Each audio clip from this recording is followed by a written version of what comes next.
What is good, everybody? Welcome back to the Armoury TV.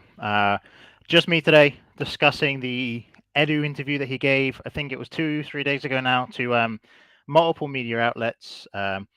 Fantastic interview, in my opinion. Some people might say it was like PR.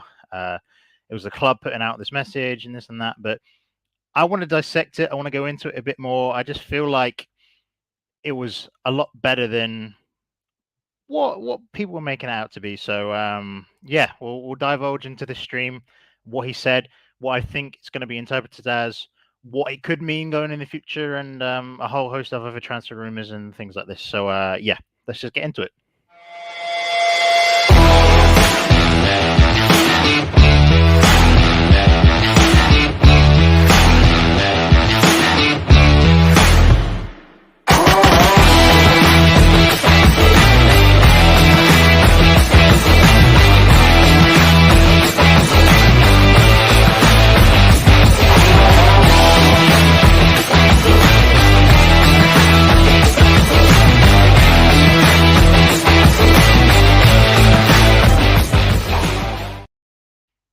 Welcome back. Welcome back. Hope you guys are having a fantastic Tuesday. I am myself, just come back from work.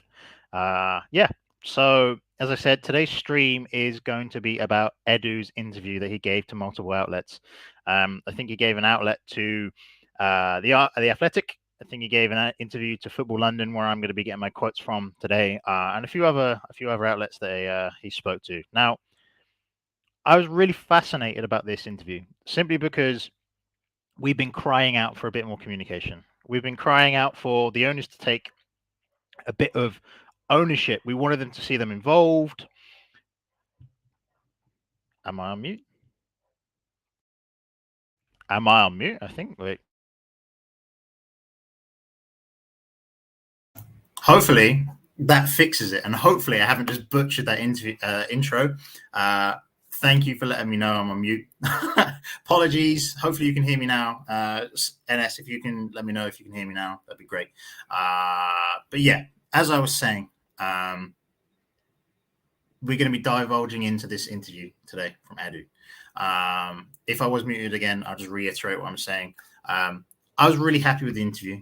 I was really happy the way he said things, the way he opened up, and how fans have been crying for this kind of communication from the owners, from the sporting director, from the coach. And it's kind of rare, I think, that you see a sporting director be this open and be this forward with fans, with players, with everything in general. And we've seen that throughout the past year and a half, we have been getting a lot more communication from the club. I think ever since the Super League issue, where we were protesting the owners, we were protesting how the club was run, it's been a lot better. They've been a lot more open with things. They've been a lot more concise with the direction of where this club is going. So, yeah, without further ado, let's just get into the interview and his quotes. So, he was asked a host of different questions, a host of different things that he responded to. And the first thing was when he first came in, what his challenges was as sporting director and the things that he wanted to change immediately. And the big thing he said was he wanted Unai Emery out. Now, if you remember all the way back then, we had Ralstonelli, as I said, Edu, Vinay, the old AC Milan or the new AC Milan sporting director. His name is slipping my mind. Anyway, Ralstonelli was open to keeping Emery. Ralstonelli offered Emery a new contract, if you're to believe reports and these kind of different things. So Edu came in after the whole debacle of if Rao was dodgy, if he was taking money. Tim Lewis came in just to make sure and oversee transactions after the Pepe deal and this kind of stuff. So all of that happened. Rao was let go, and Edu made the decision to let go of Unai Emery. So what he said was, with all due respect, the plan started really when we decided to change Unai Emery. That was my first planning, to go to the board, explain to them the reason we want change, the reason we want to go a different direction. Now, if you can remember, under Unai Emery, that was probably the darkest I'd felt about Arsenal Football Club in a long time. It was one of these where we were playing crap football. The players that were in the team didn't really want to be involved, didn't really want to play for the club, the badge, and didn't want to play for the manager. Unai Emery had lost the dressing room, and it was so easy to see. And I feel like it took the board 2 or 3 months too long to let him go. I felt like he should have been let go sooner. For me, it was the Leicester game where we lost. I think it was at the King Power Stadium, I believe, where we just got battered. We're playing crap, no style, no coordination within the team. And we just looked like a relegation / mid team in the Premier League. It was really, really, really bad. And I'm glad we let Unai go. Not in the sense of I think he's a bad coach, because obviously he's not on a bad coach. It's one of those where he didn't suit the football club. He wasn't a good fit. You've seen how he's gone to like Villarreal, Sevilla as well, where he's won Europa League, and he's done really, really, really well. Big up Gunner King. Hope you're well, my friend. And he's really good at these mid-level Spanish teams. His communication is so much better because he's Spanish. We know that he could speak English, but it was a bit broken. It wasn't, fluent. And I feel like there was a language barrier that really didn't help him in terms of explaining his ideas, explaining how he was going to want this team to play.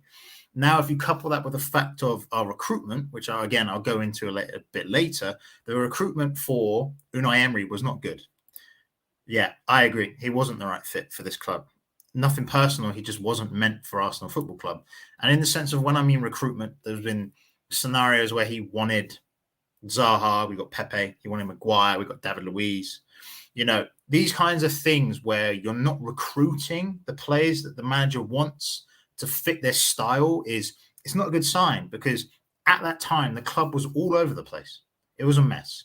And I feel like he was the epitome of it, and he bore the brunt of the negativity surrounding Arsenal. And it wasn't fair on him, but at the end of the day, you're the manager, you're the first person to be let go of. You either die by what you're playing or you live by what you're playing. And what he was playing was not good enough for Arsenal Football Club. So that was the first major decision by Edu. And for me, it was one of the most important ones, because there has been so much change since 2019, since when Arteta came in, since January, that was the biggest thing. That was the biggest thing that needed to happen for there to be a shift within the club, a cultural reset, if you want to imagine that, if that's what you want to use, that changed the way we were doing things, because during that time it was the worst I'd seen it, I think, in my life. So, and I was born in 99, so I know we've had rough times, but we were playing still good football with Wenger, with Shamak and all of that lot. So yeah. And he says the idea behind the appointment of Mikel Arteta was he wanted to find a coach with a very clear idea, a very clear plan, and a very clear structure, how he wants to play. And from that, we're going to build something together. And you can see that from day dot, Arteta set the expectations with that very first interview he did. Now, I don't take everything that manager says as this is how it is and this is how it's going to be forever. But he was very clear when he said there's non-negotiables, that players must buy into the club, must buy into what Arteta wants to do, and must buy into his values, the non-negotiables, as he called it. And from then on, you've seen him set that precedent. The fact that players have come in, not set the standard of what he expects, and then been moved out. Guendouzi, Ozil, Aubameyang. There's been plenty of examples where they probably could have made it within this team, but were not willing to put in the shift, were not willing to do the work that was required to get us back to where we want to be. So they were moved out. And that's the way it is. He says, we had to be really brave to make the decision in the middle of the season, which they did, I think, November, December time. And he says, we had to be really brave to make the decision in the middle of the season, which they did, I think, November, December time. And he says, we had to be really brave to make the decision in the middle of the season, which they did, I think, November, December time. Internally, people said to me, wow, we never did that before. We did that a long time ago, probably pre-Wenger, right? So before my time. He says, no problem, but if you have already diagnosed, it's not a planned change as soon as possible. So otherwise, you're going to postpone. In football, sometimes the decision has to be made quickly. It hurts, it's challenging, but it has to be done. Like, it's like amputating a limb. If it's going to cause you extra harm to have it there for the long term, you might as well get rid of it now and save yourself. And that was what Edu did.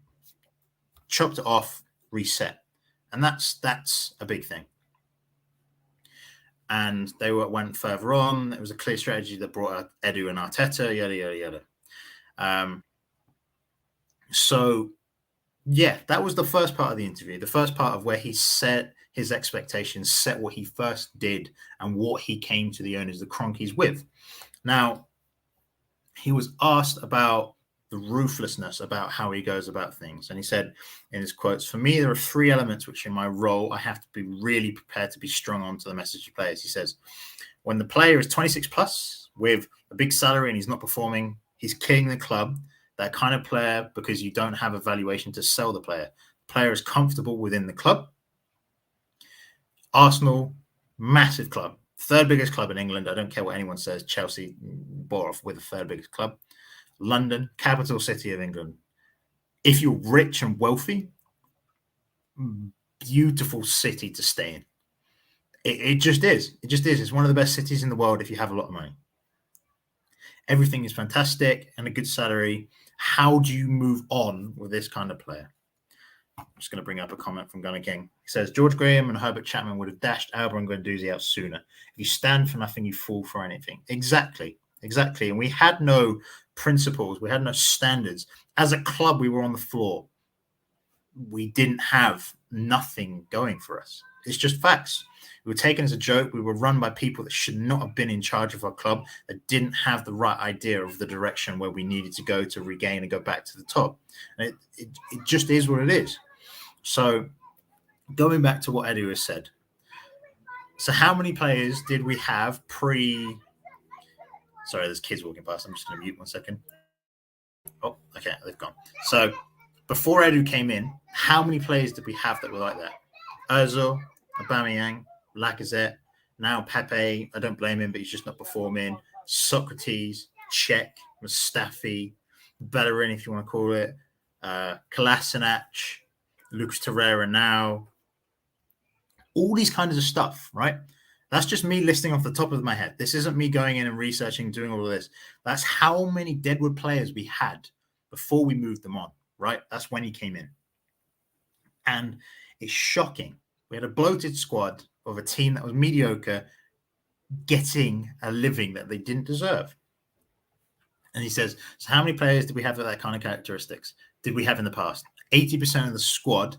And that's why I said to the board when I made my plan, it's not easy to clean the squad straight away because most of the players have 2, 3, 4, 5 years left on this on their contracts, right?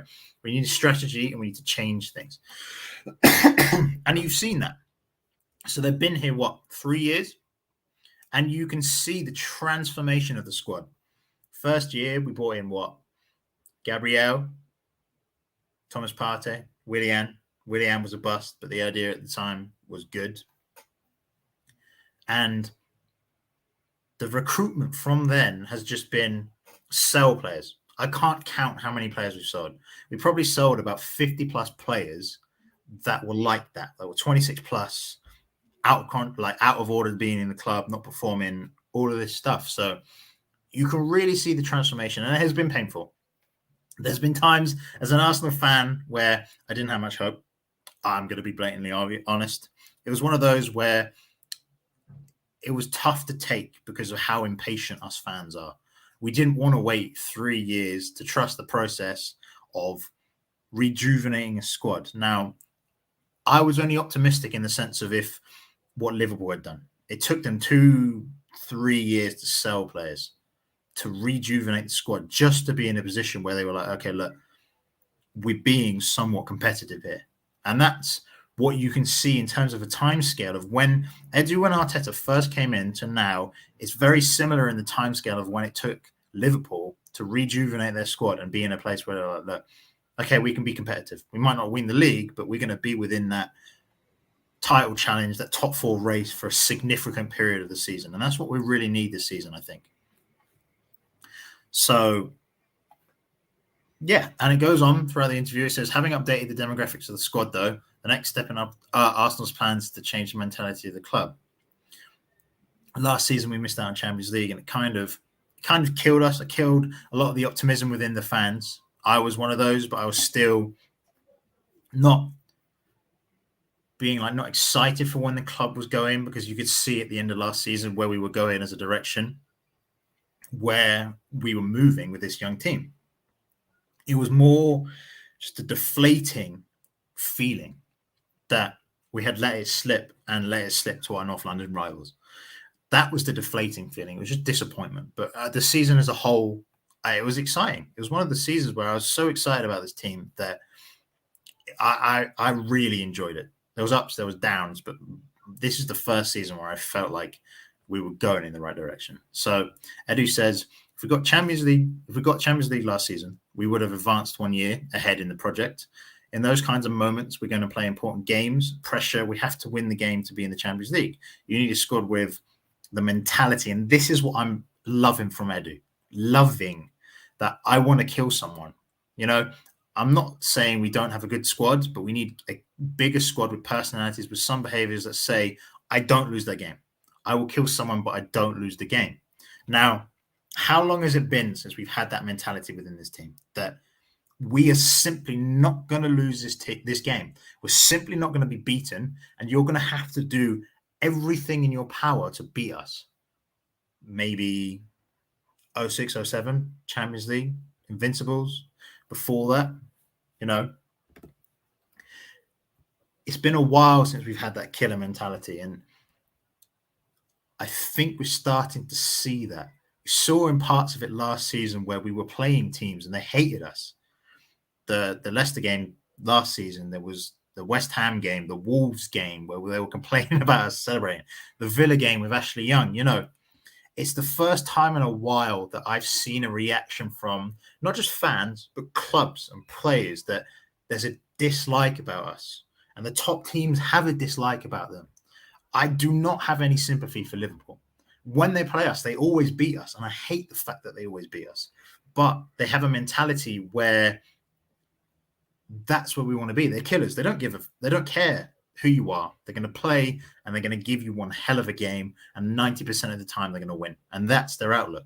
You know, it's why Anfield was such a fortress, why they didn't lose for so many years, because they had that mentality where you were simply not going to beat us. Even if that meant they drew, they just didn't lose. So within that, it comes to the recruitment of the players that we've signed. Now, we signed 5 players, if you want to go that route. Obviously, Marquinhos, Matt Turner, Fabio Vieira, Zinchenko, and Gabriel Jesus. But for me, I say we signed 3 players. I'm not discarding Marquinhos and Matt Turner, but for me, we signed 3 players, being Vieira, Zinchenko, and Gabriel Jesus.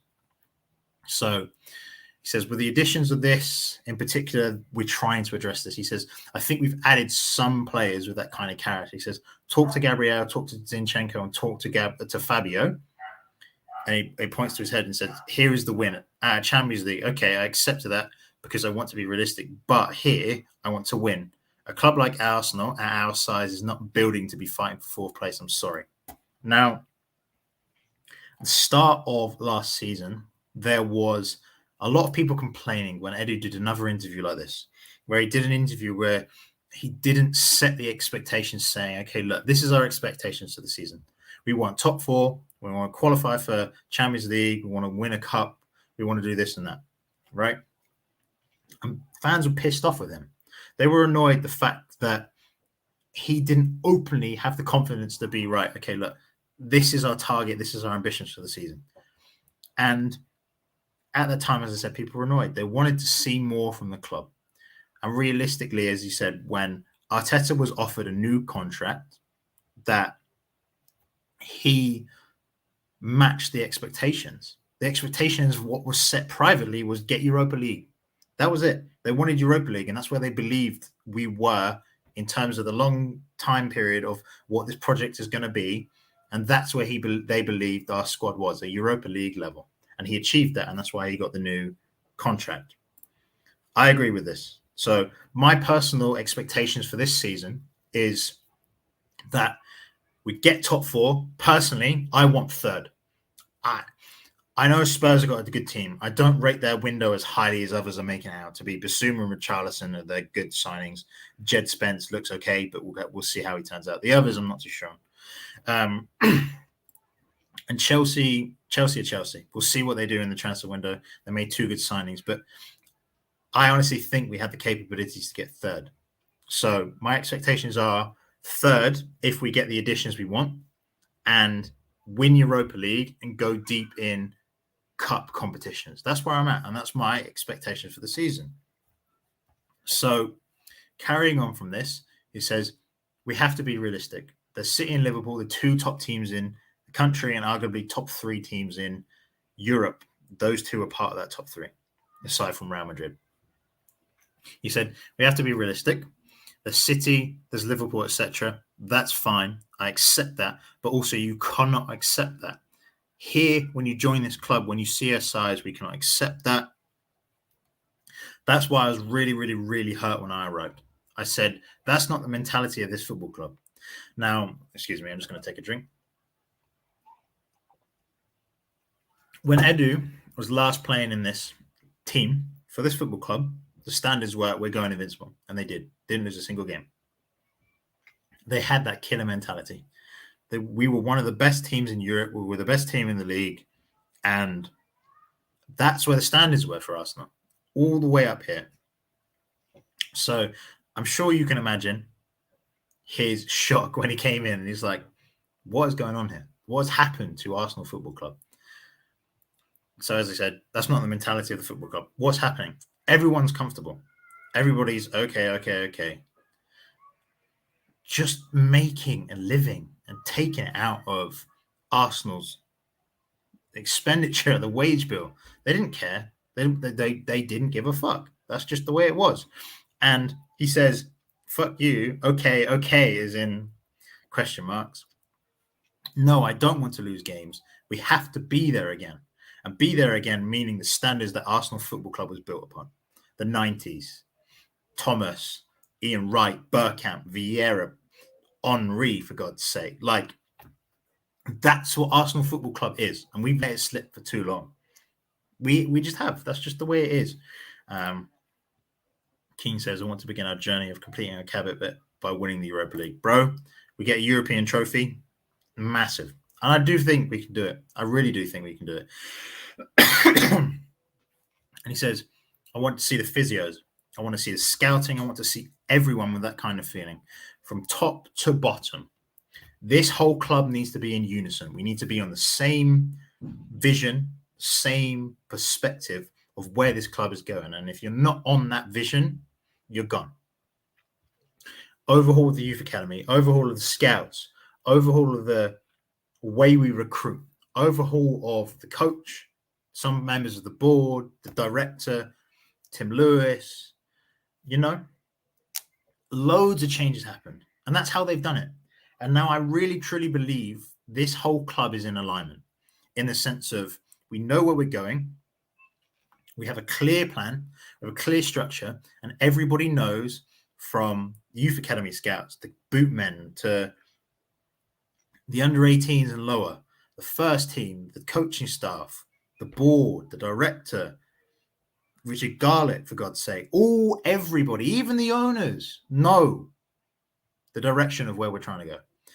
And it's so refreshing to see that everybody knows what they need to do for us to do that. And we seem to be, on paper, in what you're seeing, that we are going and heading in this direction. King says, I'm telling you, James, I was alive in 94 Cup Winners' Cup, 1994 versus Parma and Copenhagen. European trophy wins hit differently. My brother, as I said, I was born in 99. So our golden era from the 90s to 04, 05, maybe 07. I didn't really experience that. Didn't get to see the 90s. Was very young when we won the league, the Invincibles. So for me, we're approaching probably the best time of my life as an Arsenal fan, in the first time that I'm like, okay, look, we have a serious squad here.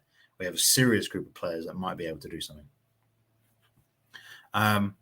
He says, fucking hell, we're really going to really go for things. I think we are changing. Again, it doesn't happen overnight, but I think we are changing and putting some good mentality in the squad. Characters.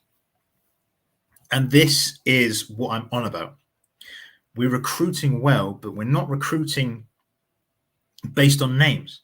We're not going the Chelsea approach. Okay, a certain club wants this player, we're going to go get him. Sign the names. Sterling, Koulibaly are great. Rafinha, okay. Lewandowski, Koundé, you know. We're not just going for names, we're going for profiles, and I love that. And you saw that last season when, sorry, not last season, last summer, when we signed 6 players. So Lokonga, Tavares, Tomiyasu, Odegaard, Ben White, Ramsdale.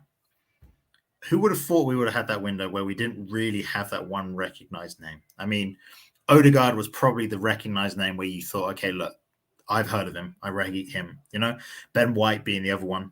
But again, everyone was like, 50 million for who? Brian Defender? Yada, yada. So we are not recruiting based off of name. We're recruiting based off of profile and what they do for this system and what they do for Mikel Arteta. And I love that simply because of the characteristics we've got. So, as I said, you take all the way back. There's been some duds. The profiling and profile matching of Armoury route. Recruitment, it is, bro. It's so good. So if we go all the way back, there's been some duds. Renison, Cedric is okay. Pablo Marie. You know, those are the obvious ones that are like, they weren't good enough. So then you're talking Gabriel, massive characteristic. Thomas Partey. He is Ghana's most important player. I'm not sure if he's the captain or the vice captain, but very important player for his national team. Was very important for Atletico before we bought him. Then we signed Ramsdale, young player of the year for his club, or player of the year for his club 2 times. Signed Ben White, England international, fantastic attitude. Lokonga, captain of Anderlecht at 20, 21, fantastic attitude. Odegaard, captain of Norway, so much experience playing for the loans that he had and played for the best club in the world in Real Madrid. So he's got a lot of experience. And then Tomiyasu, key player for Japan. He's one of these players that works hard. And if you've watched the interview or watched the quotes from some of his past coaches in Japan, he stayed longer in training than anyone else. Worked on both feet, worked on his defensive duties, worked on his game longer and harder than anyone they'd seen. Now, this season, Gabriel Jesus has learned from Pep Guardiola. He is a winner. You don't get into that team and win 4 Premier League titles without being a winner, right? Played a lot of games for them. Wasn't a starter, but was a massive impact on that team. It was clutch. Plays for Brazil, and he wants to be the number 9. He's hungry. And when you get comparisons saying from R9 that you are the best Brazilian striker, it shows a lot about the characteristics. Fabio Vieira came up Porto's ranks, was a captain of the youth side, played a significant part in the under-21s when they won, I think, the Euros for that, and has a winning mentality. He's won 2 league titles in Portugal at 21, 22. Major experience. And then finally, Zinchenko. Zinchenko is one of the most professional people I think I've seen in a long time. Didn't complain, did what he needed to do, has the hardships of what's going on with Ukraine at the moment. Rest in peace, those who have lost their lives, and I hope it ends soon. But to have that kind of attitude and play through that shows the mentality he has. And boy, he's an Arsenal boyhood fan. There's nothing better than signing a quality player and someone that's wanted to play for Arsenal. These players want to play for Arsenal. They want to take us to where we want to be. It's none of this, I'm just going to stay here and get a wage. Stay here and just collect a paycheck. Stay here and live in London not doing enough. You know, we don't have that team anymore. We don't have those characteristics. And it's amazing. Gunnar King says, I'm telling you, James, we're legit coming for everything. And I'm glad you've got that energy, because that's the energy I've had for a long, since the start of this summer, before we even signed a player, I've had that energy. Zinchenko is also Ukraine's youngest captain. He was given the armband at 19. That's another leader in the making we have recruited. 100. And that's not what people are seeing here. Arsenal fans are seeing it, but the rival fans aren't seeing it. They're not seeing the mentality of the players we're recruiting. We're not recruiting weak individuals. And that's where we've stumbled last season. We couldn't get over the hurdle of winning the key games that we needed to, simply because we were young, inexperienced. We didn't have that, just the experience that we needed to get over the line. Vieira, 21 appearances, 13 goals. Bro, I'm so looking forward to what he's going to do for this team, because he's underrated. So, obviously, they said the shift appears to be taking shape. We have made shrewd signings. Our recruitment has been spot on. It's been really, really, really good. There's been, since last summer, only Tavares, I guess, has been underwhelming, but he looks like a good player. I'm on the Tavares bandwagon in terms of raw attributes and who he is as a profile player. Left foot, right foot, tall, strong, quick, great dribbler, but raw. He will become a good player. That's my opinion. And he says, the question was, Arsenal's desire to overturn the squad quickly in the absence of suitable buyers has seen them terminate color contracts with Socrates, Skodra, Mustafi, Kolasinac, Mkhitaryan, Ozil, and Aubameyang. And there is a possibility that more could follow, but we'll see. See if we can find suitors. He says, if you imagine, oh no, problem, this season we're going to expose the player a little bit more, and then we sell them. And he says, no, be realistic. He says, you don't want to sell the player, but you have to try to avoid one more year with the problems inside. In the dressing room, expensive, not performing, clean, take it out. Even, I'm sorry if you have to pay. To leave is better, because that guy is sometimes also blocking someone. And you've seen it. Key example, Aubameyang, scoring goals, but he was not living up to the armband, not living up to the standards that Arteta set out. And he was moved on. We were expecting someone to come in January. We didn't get that. Now, what did that enable us to do? Lacazette played too many games. And that's a criticism I have of Arteta, but he played too many games. But what did we see at the end of last season? Nketiah came in, played, I think, 7 games, scored 5 goals, something like that. Crucial goals. Some people are going to say not crucial because we didn't get top 4, but for me, it highlighted him as a player. He's always wanted just an opportunity to perform and be in the team. And the work that he has done, the coaching staff has done on Eddie Nketiah to turn him from that goal poacher at Leeds 18 months ago to being now great at link-up play, physically strong, good on the ball, great presser, can run the channels, can hold it up as well. He is a complete forward in 18 months of work with Arteta, and we are going to reap the benefits this season. I'm telling you, wherever he plays, cup competitions, Europa League, Premier League, he is a very good striker. And we've watched the development. He just needs to take his chances, and that's what he started to do at the end of last season. So by shifting those players that might be blocking players on, it's great, because at the end of the day, if you're terminating a contract, that's not good business. But if it allows you to get a new player in, promote from the youth that we've seen, it just opens up opportunities. Especially like Saka, when Willian was terminated, there's examples of what he's saying, and it's true. He says, take it out. I know it hurts. I know it's strange when I go to the board and say sometimes it's better to pay a player to leave than maintain them, but I consider it an investment. Some people say it's expensive. I say, no, it's investment, but someone will pay if you sell. I said, no, guys, if the player is above 27, not performing, it's a big salary, no chance. And you're kind of seeing that with Pepe. Now, I believe there is really a player in Pepe. I just feel like he's not meant for Arsenal Football Club. And you can see it with how we're struggling to get rid of him. He's 26, hasn't performed, big wages, and he's not being approached by a lot of teams. Now, I'm not saying that's not going to happen, but you're also seeing it with Torreira, Pablo Mari now. You saw it with like Guendouzi. There's been so Bellerin, you know, Easy Mate Niles. like those are the last people in the Deadwood category that we need to shift out. And we're really struggling here to get rid of them. And it's what he's saying. Everything he's saying is true. Even though if there are further contract terminations to come, this is something Edu is viewing as purely short-term policy until Arsenal's squad is in a place where we can compete. And I agree. We are so close. We have, in my opinion, 15, 16 players there. Very, very top quality. We're so close to having that complete squad where we can genuinely compete. Not saying against a season, but competing with Man City and Liverpool.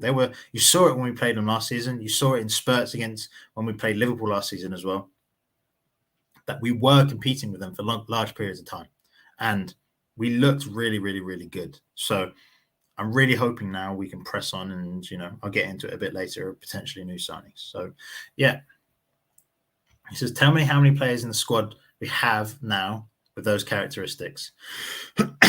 Sorry, I'll go back to it. He says, whereas before the group was packed with players over the age of 25 on big contracts who are more difficult to shift, Edu now feels he's moving closer towards a group where Arsenal can have more control of their value in the transfer market to ensure they are able to put a succession plan in place after big players leave.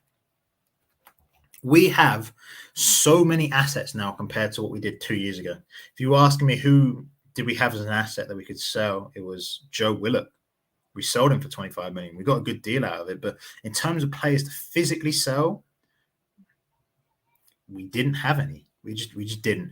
And now if you think about it, right, looks like Saka's extending, looks like Saliba's extending. If Saka extends, he is a £100 million player, easy.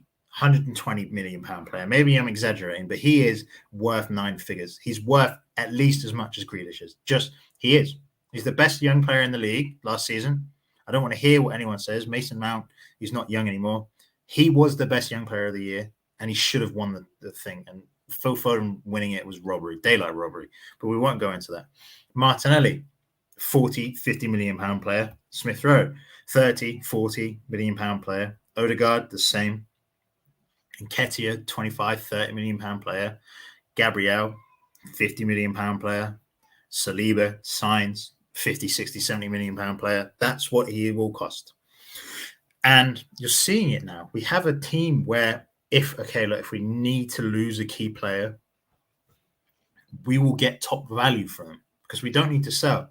We are getting a lot better at signing them to longer contracts. It seems like every 2 years we're renewing players for a 4-year deal, 5-year deal. Tierney, Smith Rowe, Gabriel. There's been other examples as well where we've done that. And it's just been quality. Just the way we've handled contracts has been a lot better than what it was.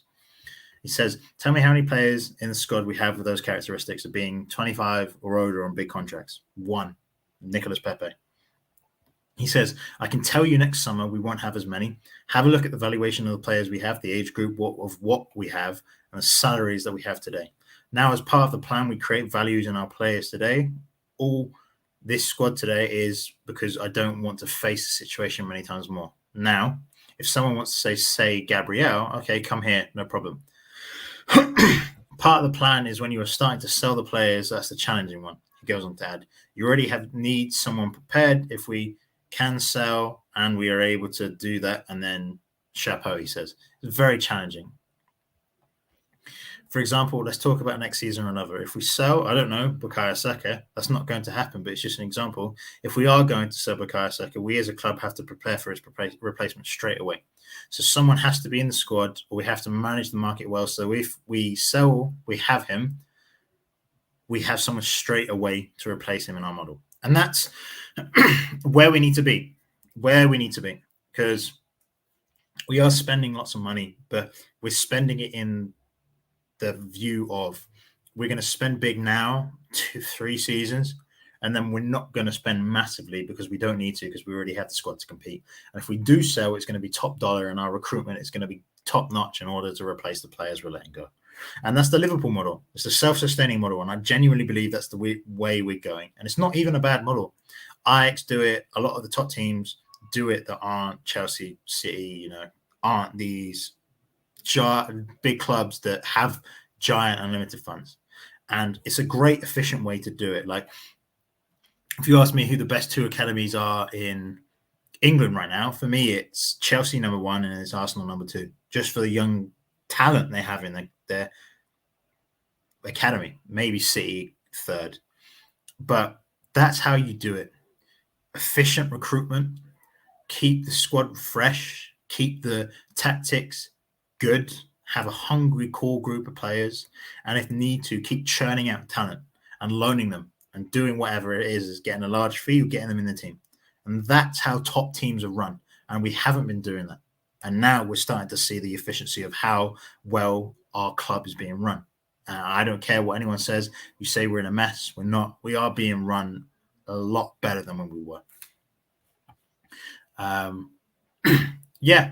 And he also spoke about signings of Rafinha and how there's some desires to stay at this specific club, about how Rafinha only wanted Barca and this kind of stuff. So that's pretty much what he had to say. That was the interview. That is what the conversation was. And I am personally buzzing.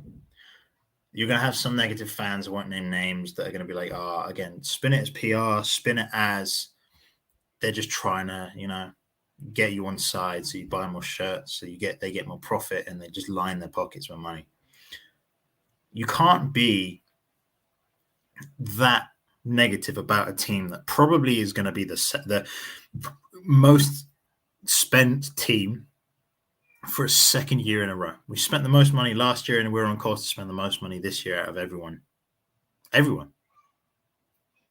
If we're trying to line our pockets, the owners are trying to line their pockets, and they're not showing ambition, why are they going to spend 150 million last season, maybe 200 this season, depending on what happens? That shows intent, and that shows that we're really trying to push on as a project. And I really just hope the people that are maybe negative about the team, maybe negative about Arteta, maybe negative about the Cronkies, maybe negative about the direction of the club, really take a hard look at what it is, in the direction of where we're going, in the direction of where we are going to be as a club. And I really, really am optimistic about where we're going. So, sorry, I missed his comment. Gunner King says, for Porto last season, Vieira, he got 6 goals in 29 games with 14 assists. That's the joint most of assists in the league. He didn't start all those games either. Yeah, bro, he looks like a baller. I'm really looking forward to seeing what he can do. Thanks, James, says Mr. Silver Fox. I appreciate it. Just thought I'd let you know, England are 1 up. Of course, Best Me scores are 6 of the tournament. Big up, England women. Come on, bring it home. Big semi-finals game. I think it's against Sweden. Bring it home. Do us proud. You've done us proud regardless, but let's win this. Let's win this trophy. Now, to end the show, I want to speak on a couple of transfers. A couple of transfer rumors, couple of things that may start to come out soon. So the big one, I guess, is the more outgoings than anything. Leno seems to be close to agreeing a fee with Fulham for around £8 million plus add-ons, so probably around £10 million there or thereabouts. Seems to be progressing, seems to be doing okay. Now, what's interesting to me is Kasper Schmeichel, I think, has agreed to join Rennes or play in France. I can't remember what specific team. I believe it's Rennes. And this opens a massive hole in Leicester's squad. They're going to be in the market for a goalie. And there are rumbling that he might be open to joining them, or Leicester might be interested in Leno. Now, if you're smart or you're not smart, you don't really need to be intelligent for this. There's probably going to be news articles already that are going to be like, okay, Leicester need a goalie. Arsenal have a goalie. Arsenal want a player of Leicester. Leicester have to sell said player, being Yuri Tielemans. So they're probably going to be like, okay, Arsenal will include Leno plus £15 million and get Tielemans. For me, I'd be open to it. I think that would be the best. I'm more than happy to exchange Leno for Tielemans. There are still rumblings that we're looking to sign him. That hasn't gone away. Still been here for throughout the summer, and I believe it will go down to later in the stage. And I do believe we'll get him. It just seems like we're trying to drive his price down. Tielemans wants to move, and talks haven't stopped with his entourage. Like, we kept in touch with him, his agent, his family, whatever it is. We've kept in touch, so we are still keen, and we should see how that goes. Now, Edu made some interesting comments about another midfield target that we have been linked to throughout the summer, and that target is Lucas Paqueta. He spoke about and said, "Look, I love the player. I love what he is. I've got a good relationship with him due to his time in the national team. Obviously, Edu is Brazilian, so is Paqueta. So that instinctively is that relationship, or he has had some communication with him at some point. That's what happens when you're technical director of Brazil. Within that country, you're talking to a lot of players. So he pretty much said, look, I love the player. I love what he is, what he could offer. But right now, we're not after him. We have so many players in that position, not meaning left centre midfield, not meaning attacking midfield. He just means midfield in general, that we have too many players. And now this links with a lot of reports, especially from The Athletic, from Charles Watts, from Fabrizio, the reliable people we look to for news, that we need shifting players from that group, that midfield, to alleviate space to make a signing.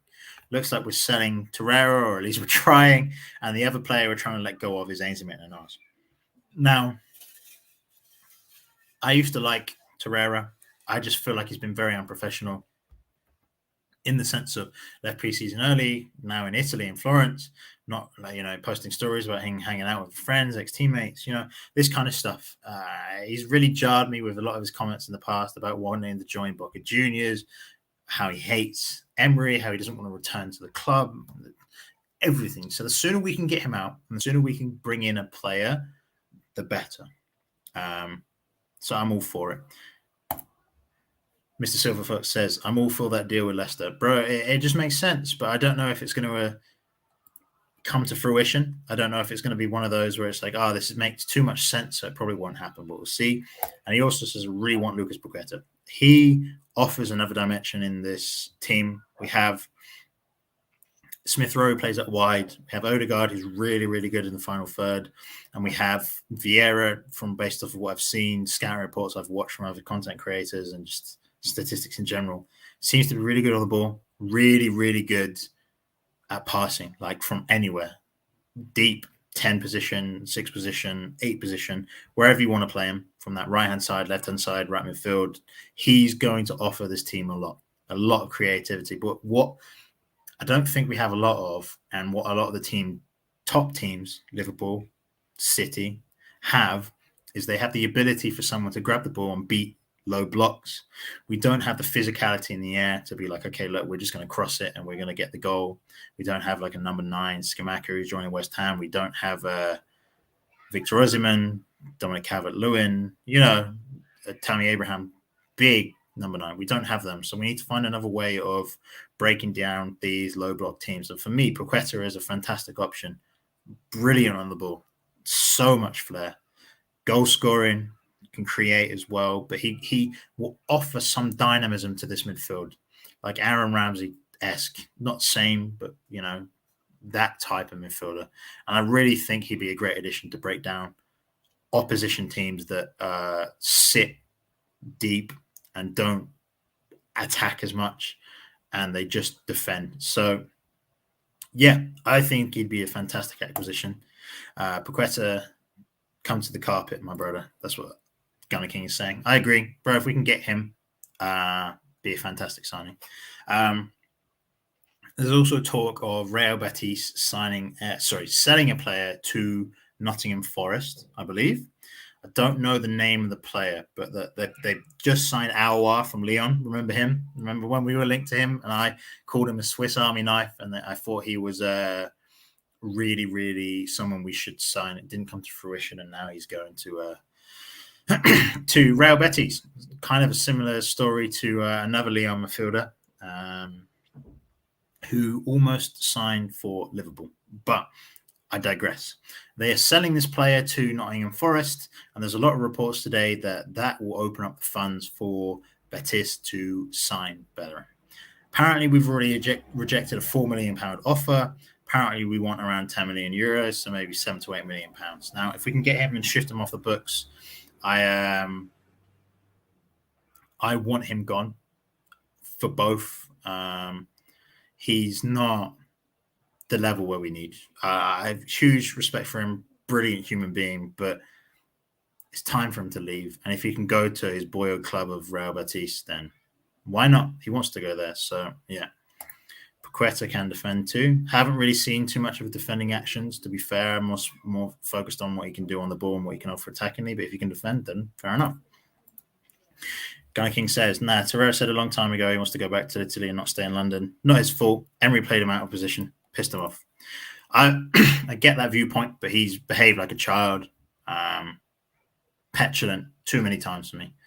But then again, does what he wants as his own man. We're still paying him, so it is what it is.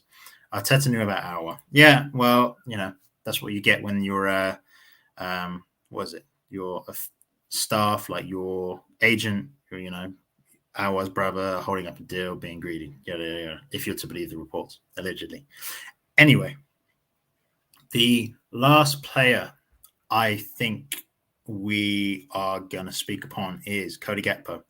I know Silver Fox did a bit of a show on him, and we've spoken about him before, but apparently Arsenal are stepping up their interest in the PSV winger. Now, for me, it's an interesting one because I've said for a long period of time now, Smith Rowe is the key, I think, to our attacking dynamism. We need to figure out where he is going to be and start playing him there. Is he a left midfielder / left winger? Is he a number 10? Is he a number 8? For me, he's a number 8. I initially thought he was going to be a left 8, but I believe he can open up a lot more on the right-hand side now. So if we are going to play Smith Rowe more centrally, it makes sense to sign Cody Gakpo. Simply because where he plays, there'll be a lot more competition. I haven't seen him a lot on the right. I don't think he's played a lot on the right. He's predominantly a left winger. Now, if you're talking a left winger being options, being Smith Rowe, Martinelli, and Cody Gakpo, it's great. But we're going to play Saka 50 games, and that's not what he needs. He needs rest, he needs rotation, he needs competition. So for me, I'm all for it if we have an idea around Smith Rowe being more central, or if the long-term plan for Cody Gakpo is to go to a striker, because this guy can move. He's very tall, 6'2", strong. He would have the best ball striking ability within our team, no shadow of a doubt. Unbelievable striking ability. He's just clinical. We don't really have that. I mean, Jesus is there, Nketiah's there, Martinelli's getting better, but this like a Haaland type. When he hits it, Lucas Podolski, you just know the chances of it flying into the back of the net are very high. And I'd love for him to be at the club, to be honest, but it sits a bit wrong with me in terms of the squad dynamism. I feel like we need someone for Saka to cover him at least, because he was getting kicked a lot, played a lot of games, internationals, cup competitions, Prem. He needs rest. I do not want to see the most promising youngster that we've had in such a long time that has potential to be world-class, to be a superstar, lose their career because they're kicked into the ground. We've seen it. Jack Wilshere, Abu Diaby, like those players were on course to be world-class and they lost it because of injuries. So we need to protect him. We need to do more. So, yeah. Mr. Silver Fox says, I like Gakpo. Is it a risky move, though? I feel like it may take him a serious amount of time to get settled. I don't know. He's a boyhood Arsenal fan. Again, captain of PSV, Dutch international, I'm pretty sure. So I don't think it's worth that much of a punt. Like, to be honest, I don't think it's that much of a risk. I feel like he comes in and he does pretty well, I reckon. He also says, I still maintain we should be looking at Gonçalo Guedes, whatever you say, from Valencia. I like him, but I don't know. I don't think he's the man. And Gunner King says, Gakpo is the guy I like. I agree.